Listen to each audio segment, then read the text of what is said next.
사무엘상 15장 22, 23절 말씀입니다.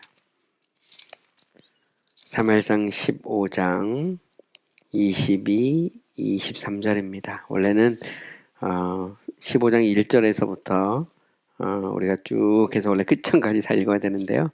너무 많은 양이기 때문에 22, 23절만 우리 다 같이 우리 합심해서 한번 읽겠습니다. 사무엘이 이르되 여호와께서 번제와 다른 제사를 그의 목소리를 청종하는 것 같을 좋아하심 같이 좋아하시겠나이까. 순종이 제사보다 낫고 듣는 것이 순양의 기름보다 나으니 이는 거역하는 것은 점치는 죄와 같고 완고한 것은 사신의 우상에게 절하는 죄와 같음이라. 왕이 여호와의 말씀을 버렸으므로 여호와께서도 왕을 버려 왕이 되지 못하게 하셨나이다 하니. 아멘. 저희들은 이제 왕들의 이야기라는 제목으로 계속해서 말씀을 생각해 보고 있습니다. 지금 저희는 그 이스라엘의 초대 왕이었던 사울에 대해서 우리가 살펴보고 있습니다. 특별히 이제 오늘 우리가 읽은 사무엘상 15장 20, 23절에 보면 우리가 구약 성경에서 기억해야 될 아주 유명한 말씀이 나옵니다. 순종이 제사보다 낫고 듣는 것이 순양의 기름보다 나으니 이를 거역하는 것은 점치는 죄와 같고 완고한 것이 사신의 우상에게 절하는 죄와 같음이라. 이거 아주 유명한 말씀이죠. 그래서 우리가 늘 보면 이제 순종을 강조할 때 많이 쓰는 그런 많이 인용하는 말씀인데요. 이 말씀의 이제 배경은 사울이죠. 사울. 특별히 이제 사울이 하나님의 명령을 따라서 이 아말렉과 전쟁을 할 때, 그때 이제 하나님께서 사무엘 선지자를 통해서 사울을 책망하면서 주셨던 바로 그 말씀입니다. 하나님이 이제 이제 왕을 달라는 이스라엘 백성의 요구에 하나님께서 왕을 주셨어요. 그죠? 그 첫 번째 왕, 그 초대 왕이 사울이죠. 사울. 하나님이 이제 사무엘 선지자를 보내서 사울에게 기름을 부어서 이스라엘의 왕으로 삼았습니다. 사울은 이제 보통 사람보다 이렇게 머리가 하나 더 있을 정도로 아주 키가 크고 기골이 장대하고 아주 잘생기고, 그죠? 아주 외모가 아주 준수한 그런 사람이었습니다. 물론 뭐 그렇다고 해서 사울이 왕이 될 만큼 그렇게 지혜와 용기가 뛰어난 그런 사람은 아니었습니다. 처음에 이제 왕으로 이렇게 사무엘이 기름 부으려고 할 때 사울이 이렇게 덤불 속에 뒤에 숨는 것을 볼 수가 있죠. 또 그리고 이제 사울의 통치 기간을 보면 사울은 뭐 그렇게 지혜가 뛰어나거나 아니면 어떤 뭐 이렇게 지략이 있거나 아주 용기가 이렇게 차고 넘치는 그런 사람은 아니었습니다. 하지만 이제 그럼에도 불구하고 하나님께서 사울을 이스라엘 백성으로, 그냥 이스라엘 백성의 왕으로 선택을 하셨고요. 또 이스라엘 백성은 사울의 외모를 보고, 그죠? 사울의 어떤 중심, 사울의 어떤 신앙, 혹은 아니면 사울이 그 왕으로서 어떻게 준비된 자질, 뭐 이런 것보다는 사울의 외모를 보고 환영을 했습니다. 사울은 이제 왕이 되기 전에 암몬 사람들과 전투를 했어요. 그래서 이 전투에서 승리를 했습니다. 그래서 인정을 받고 이스라엘의 왕으로 임명이 되죠. 그리고 이제 사울은 이제 왕이 되고 난 다음에 오늘 본문에 이르기까지 그게 두 번의 전쟁을 치루었습니다. 우리가 뭐 아주 자세히 하면 너무 이제 많은 시간이 걸리기 때문에 막 스킵해서 쭉쭉 나가는데, 한 번은 이제 블레셋 사람과 전쟁을 했고요. 또 다른 한 번은 이제 오늘 본문의 배경이 되는 아말렉 사람들과 전투를 했습니다. 사울은 이제 블레셋 사람들과의 전투에서 대승을 했어요. 그리고 사울의 이런 모습을 보고 이스라엘 백성들은 환호를 했습니다. 야, 정말 왕을 세우기를 잘했다. 이렇게 환호를 했어요. 그래서 사울은 이제 블레셋 사람들과 전쟁할 때 실수를 하죠. 왜냐하면 전황은 어려워지고 군인들의 마음이 막 동요되고 있는데 사무엘이 오질 않았어요. 그때 사울이 제사장도 아닌데 기다리지 못하고 하나님께 제사를 드리는 그런 죄를 범했습니다. 그 사건으로 말미암아서 하나님께서는 사무엘을 통해서 그 이 사울을 책망하셨어요. 그래서 이 첫 번째 전투에서 사울이 대승을 하긴 하거든요. 그래서 이스라엘 백성들의 마음을 얻습니다. 정말 그 외모도 막 그냥 이렇게 좋고 막 훌륭하고 그럴 뿐만 아니라 정말 그 블레셋 사람과의 전투에서 막 대승을 했으니까 당연히 백성들의 마음을 얻었습니다. 그런데 하나님께는 죄를 범했죠. 그리고 난 다음에 또 하나님께서 이제 사울에게 직접 이제 두 번째 전쟁을 치르게 하셨습니다. 그것은 아말렉 사람들을 진멸하라는 거예요. 왜 하나님께서 아말렉 사람들을 진멸하려고 했느냐라고 하는 것은 이스라엘 백성이 이제 그 애굽에서 탈출해서 홍해를 건너서 가나안 땅에 들어갔을 때 그때 일어난 사건하고 관계가 있습니다. 여러분, 이스라엘 백성은 애굽에서 400년 동안 좀 더 정확히 말하면 430년 동안 노예 생활을 했어요. 그리고 이제 모세의 인도 아래 출애굽을 했습니다. 그런데 이들에게는 무슨 변별한 무기가 있는 것도 아니고 훈련된 군사가 있는 것도 아니죠. 또 그들에게는 어린이들, 노인들, 부녀자들, 또 심지어 가축들까지 함께 있었습니다. 그런데 이게 이스라엘 백성들이 이렇게 출애굽을 해서 광야에 있을 때 아말렉 사람들이, 주로 이제 아말렉 사람들은 가나안 땅 남부와 그리고 이 시나이 반도라고 하잖아요. 보통 이 시나이 반도를 중심으로 사는 그런 족속들이에요. 그래서 심지어는 지금 그 이집트 수에즈 운하 있잖아요. 거기까지 막 이렇게 활동했던 굉장히 이 반경이 넓게 활동했던 사람들이 아말렉 사람들이었어요. 그런데 이스라엘 백성들이 출애굽을 해서 이제 탈출해서 나왔다는 소식을 듣고 나서 이 아말렉 사람들이 이스라엘 백성의 연약함을 보고 공격을 해요. 공격을 하는데 앞부분을 치는 게 아니라 뒷부분, 약한 부분부터 막 쳤어. 여자, 아이들, 그잖아요. 그냥 가축들 막 이러면서 이 뒤쪽부터 연약한 부분부터 막 쳤습니다. 물론 이제 하나님께서 여호수아를 보내서 아말렉 사람들을 물리치게 하시죠. 그런데 그때 하나님께서 약속을 하십니다. 하나님께 뭐라고 약속하시냐면 하나님이 아말렉과 영원히 원수가 되고 그리고 이스라엘 백성이 가나안 땅에 정착하게 되면 이 아말렉 사람들을 진멸하겠다. 이렇게 하나님께서 약속을 하셨어요. 그런데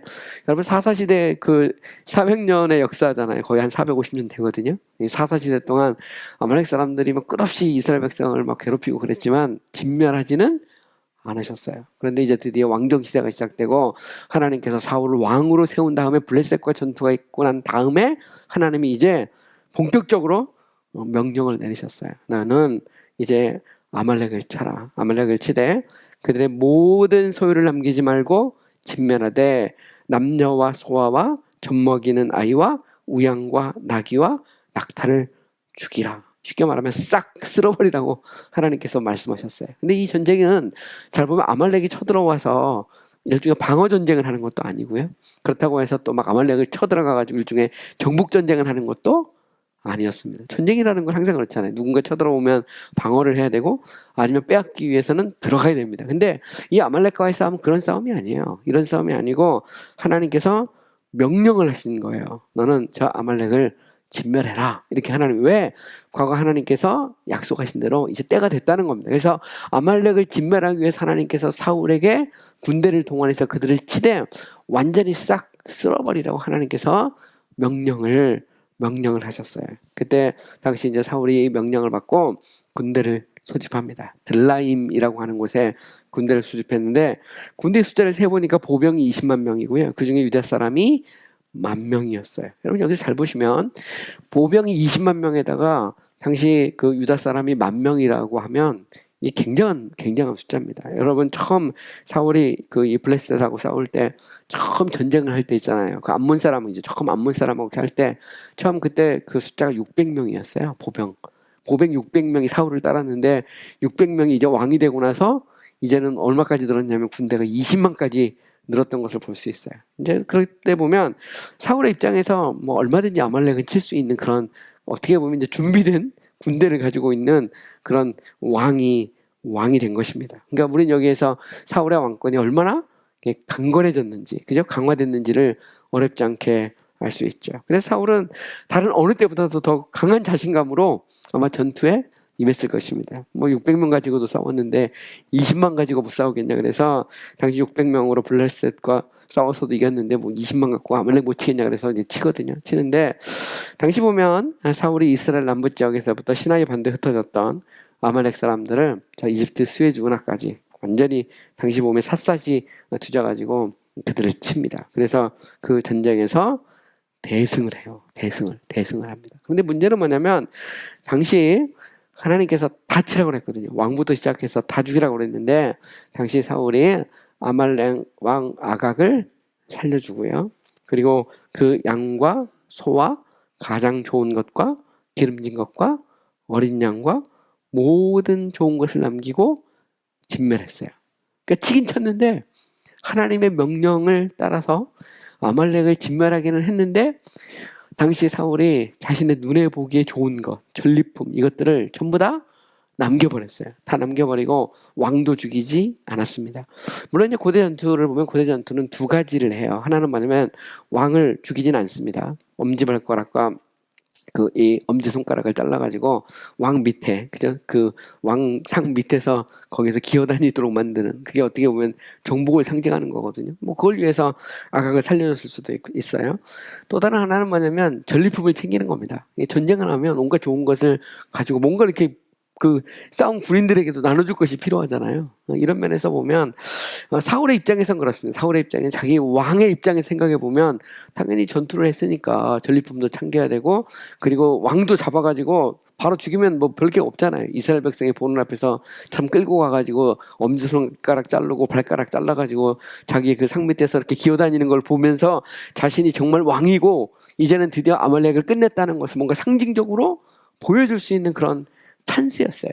그래서 결국 사울은 자신의 생각대로 결국 하나님의 명령을 반절은 지키고 반절은 어기고 그러면서 좋은 걸 남겨둡니다. 하나님은 치라했거든요. 당연히 사울이 쳤어요. 그죠? 쳤는데 하나님은 다 죽이라고 했는데 사울은 자기 눈에 볼 때 좋은 것을 남긴 것이죠. 여기서 이제 보면 이제 사울의 그 어떻게 보면 이제 모습이 드러나는 것이죠. 그러니까 사울은 하나님의 명령에 100% 순종하는 그런 스타일이 아니었어요. 딱 보면 하나님의 명령에 순종을 하긴 하되 자신이 생각할 때 보면 뭐 이것까지야 그러면서 뭔가 이렇게 좀 남겨두는 그런 스타일이죠. 근데 하나님께서는 이런 사울의 모습에 대해서 실망하셨어요. 여러분, 사울을 왕으로 세우신 분은 사실 이스라엘 백성이 아니라 하나님이셨습니다. 여러분, 사울은 베냐민 족속에 아주 무명의, 그죠? 어떻게 보면 무명의 그런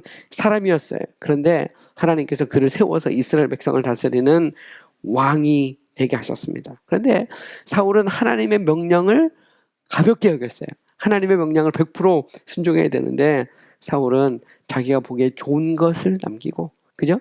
자신의 생각으로 볼 때 이것은 따르면 좋겠다 하면 따른 거고, 그리고 이거는 아닌 것 같다 그러면 사울은 그 하나님의 명령을 따르지 않았습니다. 여기에 대해서 우리가 본문에 읽지 않았지만 하나님께서 이렇게 말씀하세요. 내가 사울을 왕으로 세운 것을 후회하노니 그가 돌이켜 나를 따르지 아니하며 내 명령을 행하지 아니하였습니다. 하나님께서 당시 사무엘 선지자에게 나타나셔서 하나님 말씀합니다. 내가 사울을 왕으로 세운 것을 후회한다. 여기서 후회한다라고 하는 말은 내가 기뻐하지 아니한다. 그런 의미를 갖고 있어요. 하나님께서 괜히 사울을 왕으로 세웠네 이런 의미보다는 원래 여기서 후회한다는 말은 기뻐하지 않는다는 거예요. 사울을 왕으로 세웠는데 사울이 내 명령을 온전히 순종하지 않고 자신의 소견에 좋은 대로 행하는 그 모습을 보면서 하나님께서 그를 기뻐하지 않으셨다는 것이죠. 여러분, 우리는 여기에서 우리가 아무리 세상의 권세와 명예와 부를 얻었다고 하더라도 하나님이 얼마든지 기뻐하지 않는 인생을 살 수 있다는 것을 알 수가 있죠. 여러분, 우리가 아무리 이 땅에서 많은 것을 얻었다고 하더라도 만약 하나님이 기뻐하지 않는다면 그러면 그것처럼 참 보면 좀 안타까운 일이 없잖아요. 적어도 우리가 신앙의 관점에서 보면 이 세상에서 좀 부족하고 좀 연약해도 하나님이 기뻐하시는 인생을 사는 것, 그것이 우리 신앙생활의 가장 아름다움이고 멋인 줄 믿습니다. 여러분, 사울의 모습은 그렇지 못했어요. 사울은 하나님의 계명보다 백성의 환심을 사고 자신의 이익을 추구하는 길을 택했어요.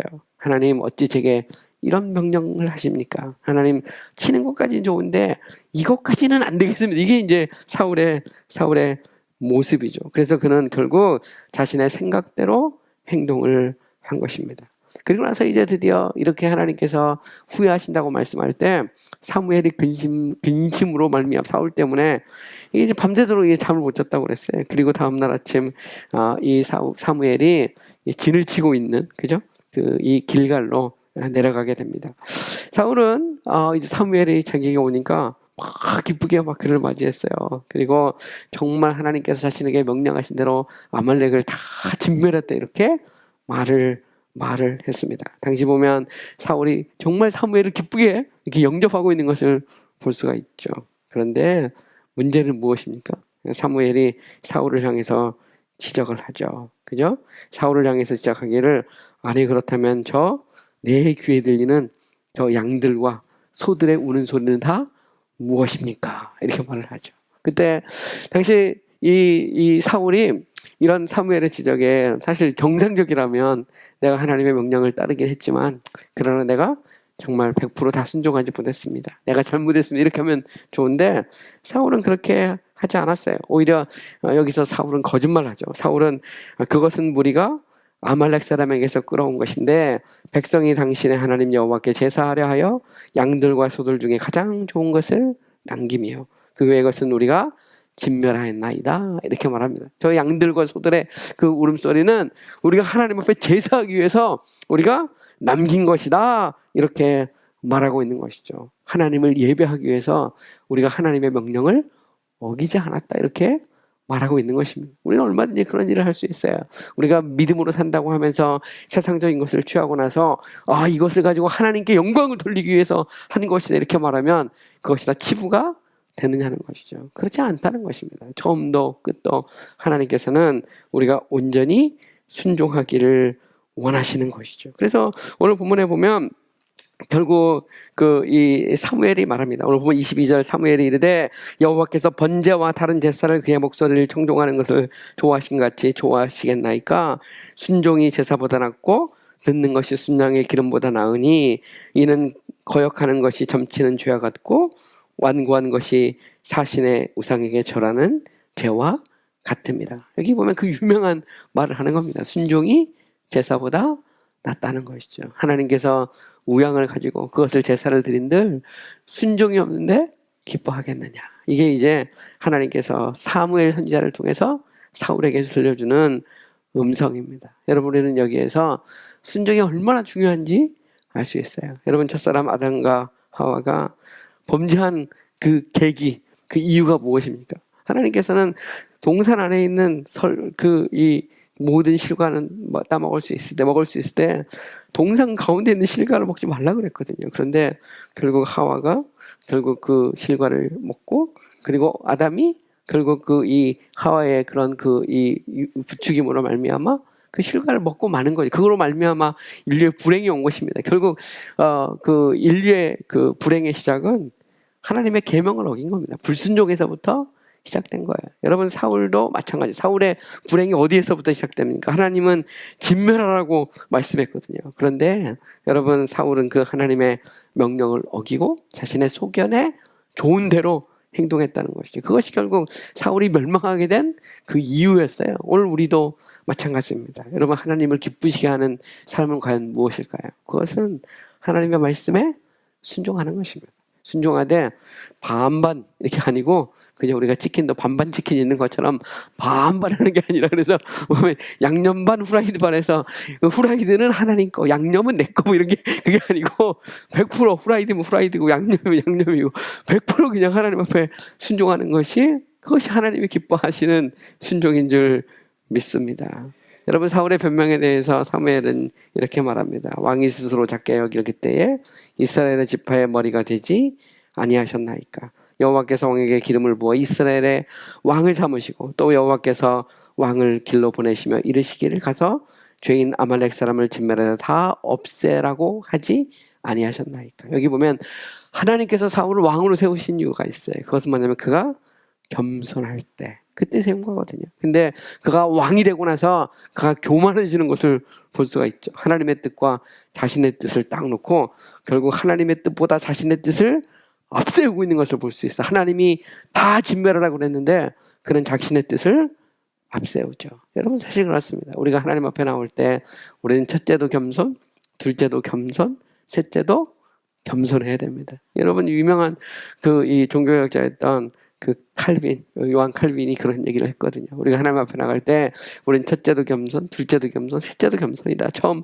왕이 될 때도 겸손이고 그 왕으로서 다스리고 통치할 때도 겸손이고 끝낼 때도 겸손인 것이죠. 여러분 우리의 신앙이라는 것이 그래요. 신앙이라는 것은 처음도 겸손, 중간도 겸손, 마지막도 겸손입니다. 우리가 하나님 앞에 내세울 게 무엇이 있겠어요? 우리가 주님 뜻 따르기 원합니다. 우리가 믿음으로 살기 원합니다. 우리가 순종하기 원합니다. 그것이 하나님께서 기뻐하시는 우리 삶의 진정한 모습인 줄 믿습니다. 여러분 사람은 그래요. 사람은 보면 연약할 때는 하나님 앞에 살려주시옵소서 이렇게 말했다가 모든 것이 좀 평안해지면 언제 그랬는 듯이 세상을 향해서 자꾸 나고 한 발은 주님에게 한 발은 세상에게 이게 우리의 모습이거든요. 그런데 여러분 오늘 사무엘 선지자를 통해서 하나님은 말씀하고 있어요. 순종이 제사보다 낫다는 것이죠. 여러분 그리고 순양의 기름보다 낫다는 것입니다. 아무리 제사를 멋있고 화려하게 드려도 순종이 빠지면 의미가 없죠. 사울이 아무리 아말렉의 그런 좋은 양들과 소를 남겨두고 이것을 가지고 하나님 앞에 제사 드리기 위해서 남겼습니다라고 말해도 아무 소용이 없다는 것입니다. 왜냐하면 그것은 불순종의 열매이기 때문이죠. 처음부터 잘못된 것입니다. 우리가 부정한 방법으로 돈을 벌어서 그것을 갖고 11조를 내겠습니다 이렇게 말하면 그거 자체가 잘못된 거예요. 처음부터 그냥 아예 안 내는 것이 좋습니다. 하나님이 돈이 없는 것도 아니고. 그런데 우리가 부정한 방법으로 돈을 벌고 그것을 가지고 하나님을 섬기면 된다라고 말하면 그것으로 다 되는 것이 아닙니다. 안 되는 게 낫습니다. 그래서 우리가 오히려 하나님 앞에서 처음부터 끝까지 처음도 겸손 그리고 중간도 겸손 마지막도 겸손. 그것이 하나님께서 원하는 우리의 삶의 모습입니다. 그러면서 말하기를 오늘 본문 23절에 보면 이는 거역하는 것이 점치는 죄와 같고 완고한 것이 사신의 우상에게 절하는 죄와 같음이다 이렇게 말합니다. 불순종은 마치 뭐와 같냐면 점을 치는 것과 똑같다는 겁니다. 그리고 불순종은 마치 뭐와 같느냐 사신 우상을 섬기는 것과 똑같다는 것이죠. 여러분 점치는 거 이 점치는 게 왜 문제가 됩니까? 점치는 것이 왜 문제가 되죠? 우리 예수 믿는 사람들은 점치지 말아야 됩니다. 그죠? 왜 점치는 게 문제가 됩니까? 하나님의 뜻을 묻지 않고 귀신에게 묻는 것이죠. 쉽게 말하면 점치는 것이 가장 큰 문제가 되는 것은 이것이 믿음의 본질과 반대가 되기 때문입니다. 여러분 믿음이라는 것은 히브리서 11장 1절에도 말하고 있듯이 믿음은 바라는 것들의 실상이요 보이지 않는 것들의 증거입니다. 바라지만 아직 안 이루어지는 거고요. 그렇기 때문에 안 보이는 거예요. 믿음이라고 하는 것은 보이지 않지만 하나님께서 일하실 것을 믿는 것이 믿음인 줄 믿습니다. 그것이 바로 믿음이에요. 그래서 믿음에는 반드시 인내가 있고 기다림이 있습니다. 점을 치는 것은 못 기다리는 거예요. 그러니까 점쟁이한테 가서 물어보는 겁니다. 이게 잘 될지 안 될지, 동쪽으로 가야 될지 서쪽으로 가야 될지 물어보는 거예요. 여기에 대해서 말하는 겁니다. 불순종은 마치 이와 같다는 것입니다. 불순종의 반대는 믿음이거든요. 하나님이 말씀하신 것에 대해서 순종하는 것입니다. 믿음의 본질 속에는 순종이 들어있거든요. 여러분 예수 그리스도께서는 우리를 위해서 자신을 죽기까지 순종하신 거거든요. 하나님과 동등된 그분이지만 높고 높은 그 보좌를 버리고 낮고 낮은 땅까지 내려오셔서 순종하신 거거든요. 그 순종의 모범을 우리에게 보여주신 것입니다. 왜? 그 앞에 있는 즐거움 때문에 십자가를 참으신 거예요. 우리를 구원하실 그것을 위해서 참으신 것입니다. 그래서 예수를 믿음의 주요 온전케 하시니라고 말하잖아요. 우리의 믿음의 출발, 믿음을 완성케 하시는 분이 바로 예수님인 줄 믿습니다.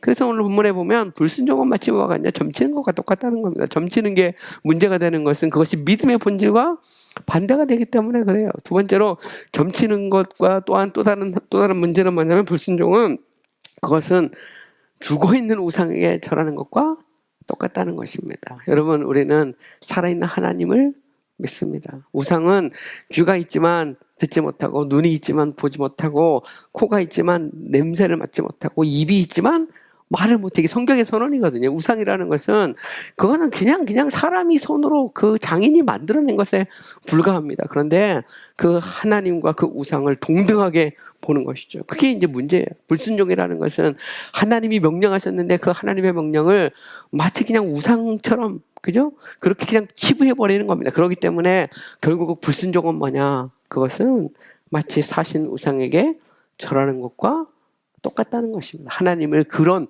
우상처럼 취급하는 것과 똑같다는 것이죠. 그런데 우리는 지금도 살아서 역사하시는 하나님을 믿습니다.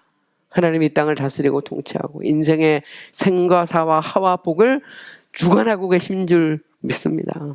그 하나님이 지금 우리와 함께 하시고 우리의 삶을 다스리고 통치하심을 믿습니다. 그래서 때로 이해가 되지 않아도 때로는 기다려야 되고 때로는 참고 인내해야 되지만 그럼에도 불구하고 우리와 함께 하신 하나님, 우리를 복주신 하나님, 우리의 가는 길을 인도하시는 그 하나님을 믿고 순종하고 따르는 것이 참된 신앙의 본질인 줄 믿습니다. 아무쪼록 오늘 이 말씀을 통해서 우리가 다시 한번 돌이켜봤으면 좋겠어요.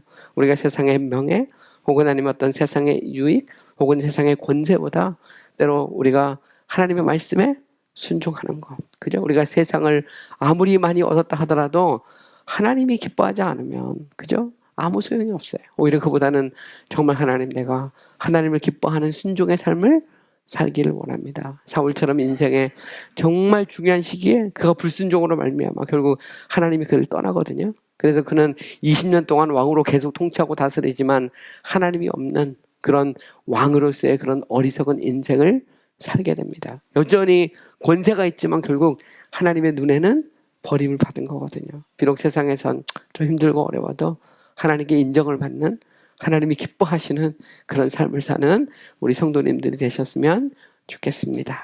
우리 다 같이 기도하겠습니다. 오늘 말씀을 기억하면서 우리 한 목소리를 한번 기도했으면 좋겠어요. 하나님,